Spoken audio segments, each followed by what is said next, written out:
evening, we bring you the latest in the world of sports. I'm Paulo Del Rosario. We give you the conversations you want to hear from your favorite icons and athletes. I'm Diego Dario.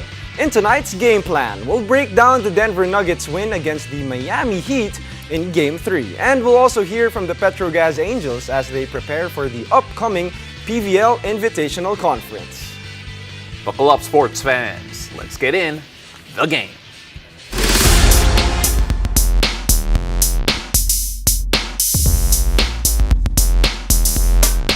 Well, the NBA Finals are going back up the Rockies as the Denver Nuggets take game number 3 against the Miami Heat 109-94. Joining us to break down the Nuggets win is NBA Hype host Mikey Reyes and NBA Philippines All-Star analyst Coach Willie Wilson.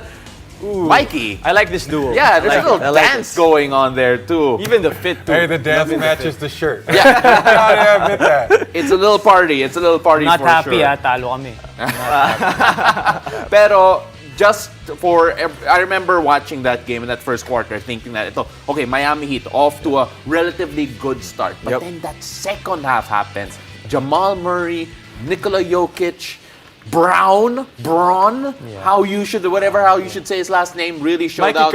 Mikey covered how you should pronounce it. Third quarter ko na nalaman na Brown pala yun. But man, he stepped up. He stepped up big time. And Nikola Jokic, every time he plays, the more he plays, the more you figure out how can you solve this problem. Yeah. Like the more you notice that he's a once in a generation talent, and parang 40, alam mo yung nagpapapawis lang. Tapos yung mga kalaban niya, yung mga bata, ganun siya kagaling yan.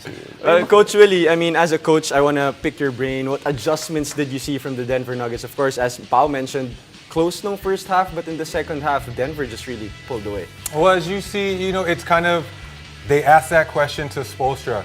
Are you really trying to make Jokic do all the scoring? Yeah. Denver did the same thing to the Miami Heat. Is Coach Mike Malone, trying to make Butler and Bam do all the scoring? Because as you saw, all the supporting cast, they were a no-show today.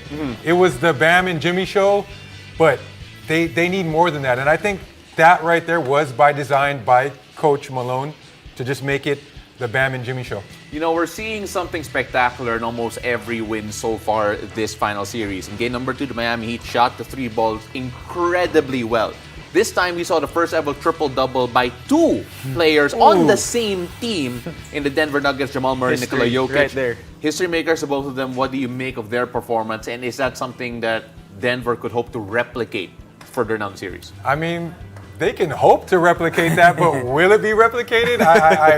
I highly doubt that it will, because again, this is the first time ever in history. I'm not just talking about the finals. I'm talking about in the history of the NBA. We have never seen this ever done before.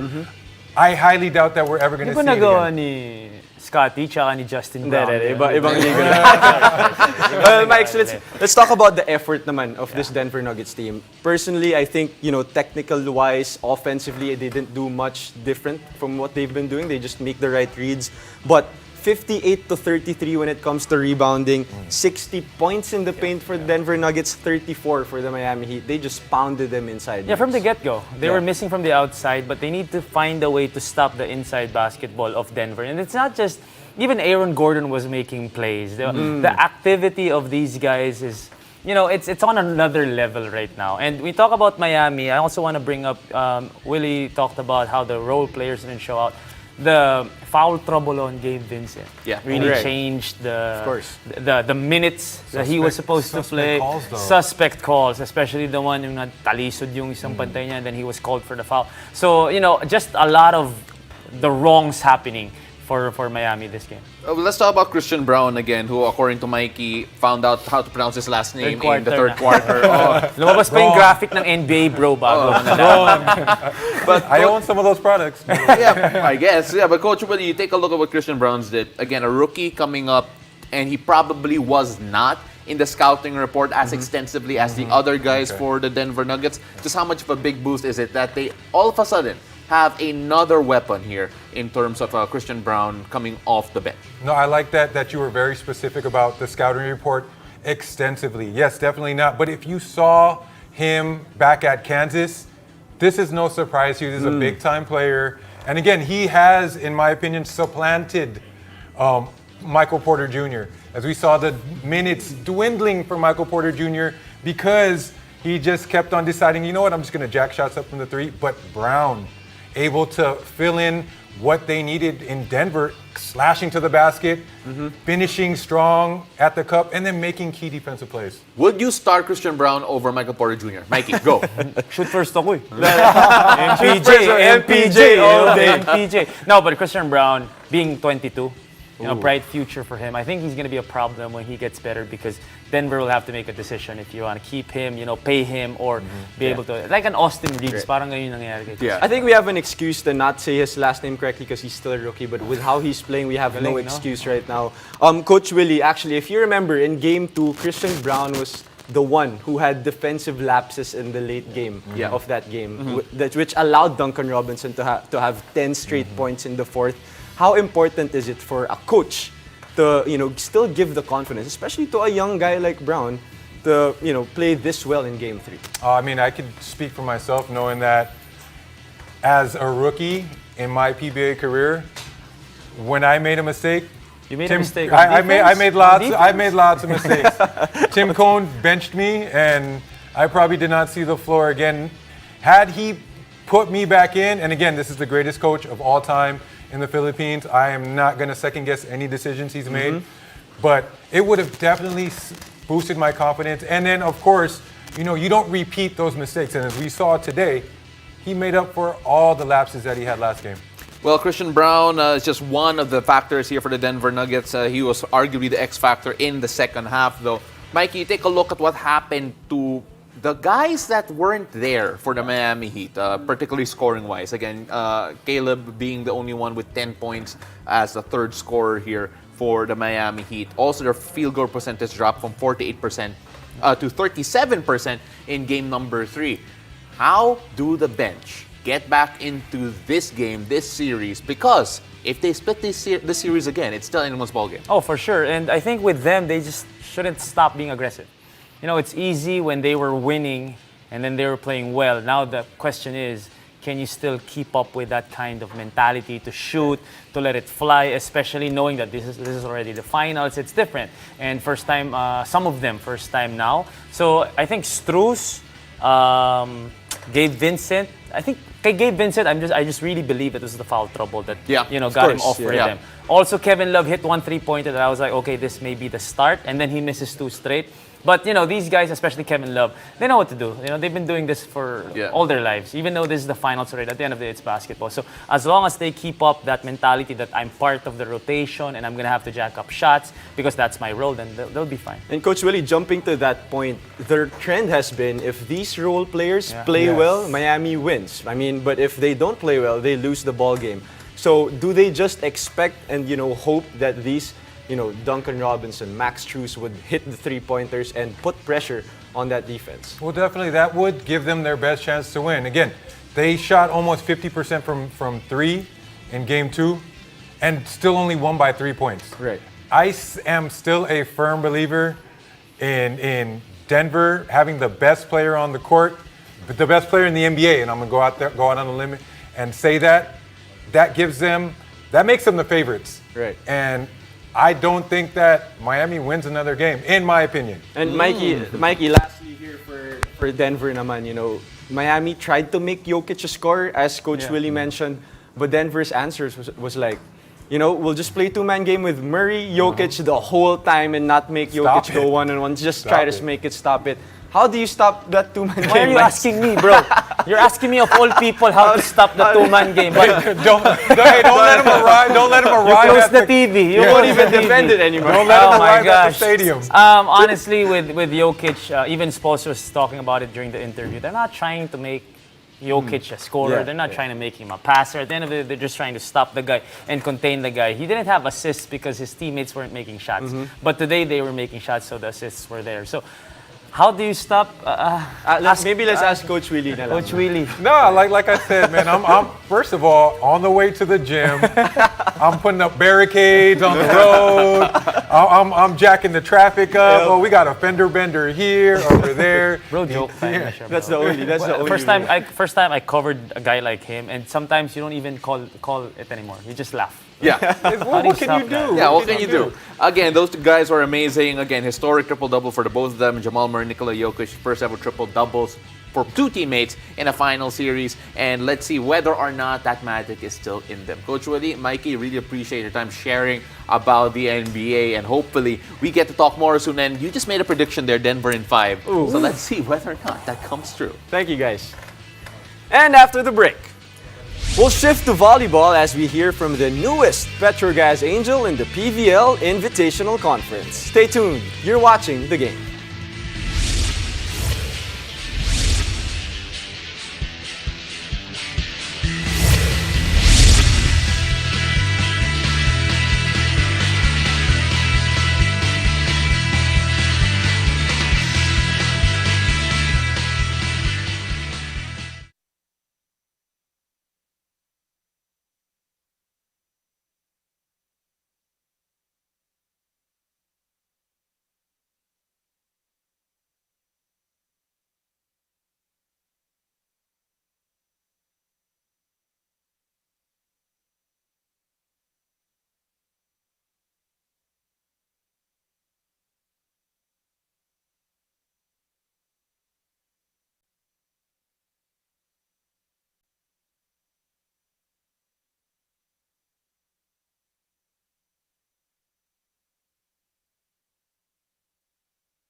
It's been a solid year for the Petro Gazz Angels as they established themselves as fierce competitors in the PVL. Fresh off their final stint in the All-Filipino Conference, Petro Gazz is now adding more talent with new Angels. We have the pleasure of having Julia Ipac and Jelly Tempiatura tonight. And mga idol, welcome to the game. Thank you for the time. Thank you rin po for inviting Hello me. po. Alright, so Petro Gazz Angels, slowly, they always have been competing in the PVL, of course, champion in the 2022 Reinforced Conference, silver in the All-Filipino Conference. And Julia, you were a winner also in college, three-peat in LaSalle before. But you had quite of a break dito sa PVL. What made you decide to go back and choose Petro Gazz as the team sa PVL? First kasi, di ba, 1 year yung difference bago ulit ako makapaglaro. So, I experienced a lot, like, hindi kasi same yung work. Yung work like office work sa sports. So, yung gusto ko talaga, yung love ko talaga is nasa volleyball. So going back to your love. Yan yung storyline natin. Yes. Alright, but Jelly, you also had a bit of a break rin. Yeah. And coming back to the PVL, I'm sure it's a decision you had to make as well. Ano yung proseso na yun para sa'yo? It's quite fun din. Kasi I enjoyed the one break. Pero na-enjoy mo kasi naano mo yung self mo na, pwede pala ako dito. Yung ganon. Parang may na-discover ka na new about yourself. And then, nag-PNBF kasi, so we decided, may GC kasi kami ng mga Bisaya. So, nahiwala din, like si Judith, Abil, si Bern, wala kaming team. So, meron kaming GC and then we decided to yung sa PNVF nga, sa QC, kasi meron siyang tryout. So, doon kami nag-start and then after nun, someone contacted me And then, yun na, nag-PBL na. Yeah. And Perfect. kamusta yun, yung buong tryout na yun? I mean, usually, you know, in the pro level, usually, you know, they get players. But, Very you know, true. for a tryout, how was that like? Marami ba kayo doon sa tryout na yun? Sa libero na spot, 4 kami na tryout and then pinapabalik every day. So, Right. ayun, ako yung nag-last. Okay, no, tama naman. You did. Talaga You yung did last. mag-last Oo. doon, oo. Pero, you know, the same thing happened to you, Julia, in the sense that you had to also try out for a spot dito sa Petro Gazz. And yung position mo, position of need. Because it's no surprise, si MJ Phillips was drafted by the Korean V-League. So all of a sudden, there is now room sa Petro Gazz for your position. Kamusta naman yung proseso mo and yung process ng tryout for you? Siyempre, nakaka-pressure din kasi malaking tao si MJ, magaling talaga siya. So yung position na may iwan, so parang kami, it's either first six or second six, talagang malaking pressure. Of course. And you last played for Bali Pure in 2022. So you mentioned that sort of a break, and as an athlete, parang di mo rin yun you can't replicate the in-season training or if you're in a team compared to yung nagte-training ka lang mag-isa, right? Because sometimes twice a day training, the real games are super different from your own training. Yung break na yun, paano ka nag-prepare and nag-ready to, you know, still be fit for pro-level volleyball? So, may mga tao kasing nag-i-invite sa amin sa iba't ibang province, like sa Cebu, ganyan. Or kaya, before ako pumasok dito sa Petro Gazz, nakikitraining na ako dun sa high school coach ko. Okay. So at least making sure you kept fit. And ikaw naman, Jelly, the last time you played was for Perla's 2021 bubble. I'm not going to ask whether or not na-miss mo yung bubble. Yung bubble Hindi experience. nakakamiss yung bubble. Diba? Any bubble Okay, experience. sige. Ayaw na namin balikan. Alright. If you all say so. Pero again, it's a bit of a gap, 2021 to 2023. Keeping yourself fit, mentally, physically, for yung dadaanan nyo in the next season, how did you do it? Sa bahay kasi, nagtitrain talaga ako. Parang I work out and then nagzuzumba. Zumba. Sa bahay rin? O? Yeah, sa Wow, bahay. okay. Sa bahay, yeah. Cross-training. Grocery mag-zumba ka? Pwede. Post mo ka. TikTok. TikTok, of course. TikTok. And then, yun, piniprepare ko lang din yung self ko na what if may mag-contact, diba? Same din sa Petro Gazz. So, ready ako na mag-show up kung anong ano. So, masasabi mo ba yung endurance mo for next season built by Zumba? Pwede. Pwede. Pero ngayon iba na. Sa ano na, 10 sprints na 2 sets? 3 sets? Tuloy-tuloy na. Alright, Julia, so of course sa Petro Gazz, you have veterans also. Yeah. Leaders in the team like, you know, Aiza Maizo Pontillas, Gretchen Soltones, and nagpa-practice na kayo with them. Ano yung mga natututunan nyo sa kanila? Of course, tagal na nila sa volleyball, their experience, you know, really helped them, of course, win in the Invitational Conference before. Well, yung literal na sipag, tapos yung talagang kailangan mo mag-double time kahit sobrang fit ka na, ganon. Yun yung nakikita ko sa kanila, then connections talaga. Yun yung importante since we are a team sports. Yun. Chemistry talaga within the teammates. True. And Jelly, very competitive yung Petro Gazz, especially in the last season. You take a look at you coming into yung situation na yun and building chemistry with yung mga veterano. How have you and Julia built that connection so far? Sa team kasi, sa Petro Gazz, very matured talaga sila. And hindi ko na feel na I'm a new one. So, ang galing lang kasi yun nga, very matured sila and then grabe sila sa training, sa game, and nakaka-inspire din sila. Kaya kami din nagdo-double time kasi nakikita namin yung mga ate namin na they're working so much. Oh, and of course, Julia, you're the new face in the team. You've won in the college level and now you're trying to win in the pros as well. Ano yung mga message mo naman sa mga fans? Ano yung ma-expect from you and from the whole Petro Gazz team sa upcoming PVL? Well, same pa rin naman po. Magaling talaga yung Petro Gazz. So, more on, like, ganun pa rin, gel na gel. Gel talaga ang Petro Gazz before pa Gel lang, kasi and si maganda. Jelly nandun. Ano ba yun? Approve ako dyan. Okay, sa joke na yan. Okay. But girls, congratulations again for being able to wear the Petro Gazz shirt, and we can't wait to see you on the Taraflex and hopefully give a good run in the next season of the PBL. Maraming salamat. Thank you. Thank mga you idol. din po. So after the break, we'll talk about the potential future of superstar guards Chris Paul and Damian Lillard in the NBA. Stay tuned. You're watching The Game.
Welcome back to The Game. While the Denver Nuggets dominated the headlines today, there are a couple more big news that broke the internet for hoop fans.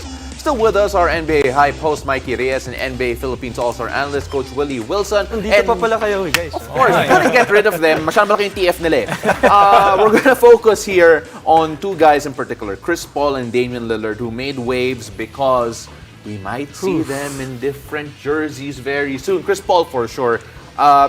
Chris Paul being waived, Coach, are you surprised? And of course, what did you think about the thought process that could have happened with that decision? All right, so just a few clarifications.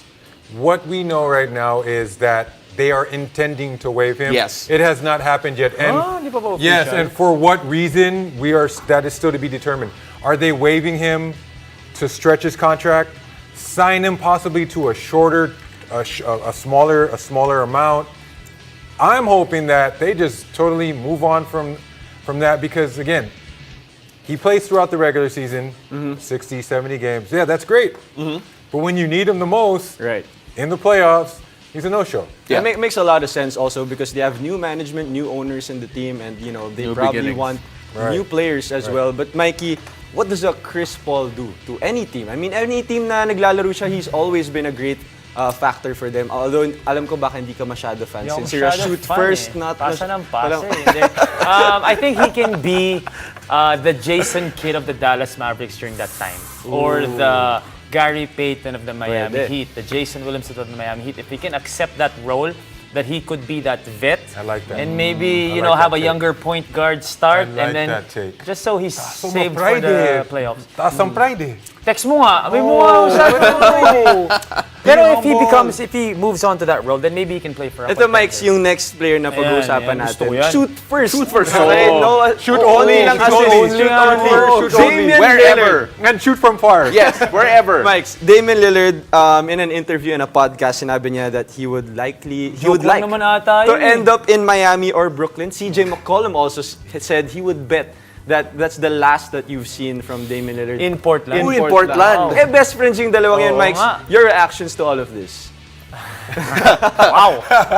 For me, sorry, I know we're all big fans, but he can't win a Sorry, chip. Dex. I'm a Dame He fan. can't- Wherever he is, he's You're gonna a be. Portland fan. But I just believe he can't win a chip if he was the first guy. He's turned into a Portland He fan. cannot win a chip if he's the first guy. He has to be the second guy. He has to be the second. Do you think the same way? Man, I hate to say it, Diego, but no, I agree. He just doesn't have that Steph factor. It's iba talaga. He can't do it at his age also. Do you feel that that's the case, that his prime might not be there CP and anymore? Maybe the 60, And what the team, 60 though? point games medyo baka mag-dwindle down na. But for sure, he can still score 30, 40, but the 60 points? As your main star? No, not the main star. Definitely not the main star. All right. Meralco ba may import na? Wala, pwede. Baka Pwede, pwede. no? I would love that. Pero, Mikey, Coach Willie, love the conversation as always. We could talk about this all day long. Thank you. All right, thank you. Appreciate you guys. And of course, speaking of hoops, the FIBA World Cup is coming to Manila, and nothing beats watching the games live and in person. Buy your single-day pass and get access to 2 live games of the FIBA Basketball World Cup for as low as 999 pesos. Head to philippines.worldcup.basketball for more information, ticket types, seat information, and other special offers. Be a part of Philippine basketball history and buy your tickets today. And that's it for tonight. Thank you for joining us. I'm Diego Dario. Catch us weeknights here on One News, One Sports, and One Sports Plus. I'm Paulo De Rosario, and this has been The Game.